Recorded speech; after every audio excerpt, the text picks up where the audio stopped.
Welcome to this brief webinar on CR Part 154.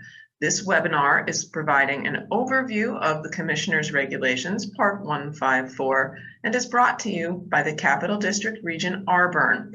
The RBERN is funded through a contract with the New York State Education Department.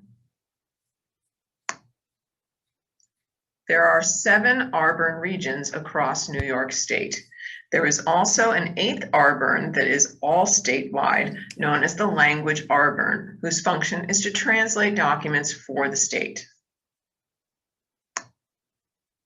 So what is CR Part 154? CR stands for the New York State Commissioner's Regulations. This version of the Commissioner's Regulations Part 154 was adopted by the Board of Regents in 2014. It establishes the educational requirements for English language learners across New York State. So what does the CR 154 regulation document address?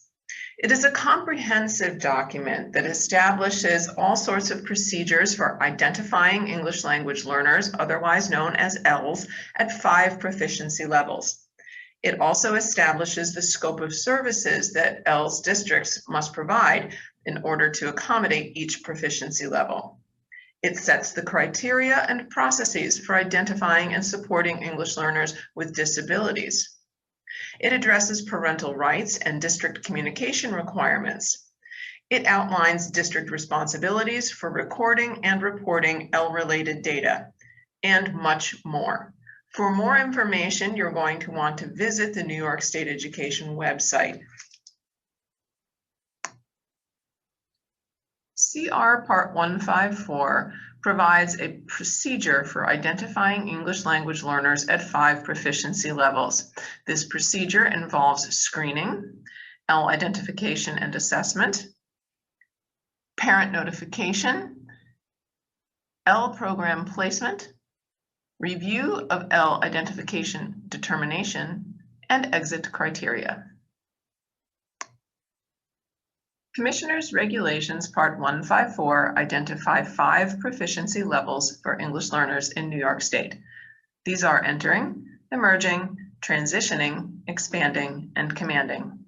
The document also addresses specific criteria for unaccompanied children, immigrant students, potential SIFE, or students with limited or interrupted formal education, when a bilingual education program is mandated, and what criteria is needed and how to apply for any exemptions. Further, the document identifies the scope of services that ELLs districts must provide for each proficiency level. These services differ from K-8 through 9-12. The example on the screen before you is for the 9th through 12th grade, and as you can see, ENL instructional time, standalone, integrated, and flexible are all addressed according to proficiency level. Also, staffing personnel, awarding credits, what constitutes integrated ENL, and what constitutes standalone are identified in this document of services required. There is specific criteria and a process for identifying and supporting ELLs with disabilities. According to CR Part 154.3, Subpart 154.3 establishes criteria for determining whether a student with a disability shall take the statewide English language proficiency identification assessment and criteria for exiting students with disabilities from identification as an ELL or MEL. This document provides comprehensive guidance as well as a step-by-step process. It is available at the link listed on the screen. Parental rights and district communication requirements are also addressed. NYSED's Office of Bilingual Education and World Languages, also known as OBEWL, provides many parent resources stemming from CR 154.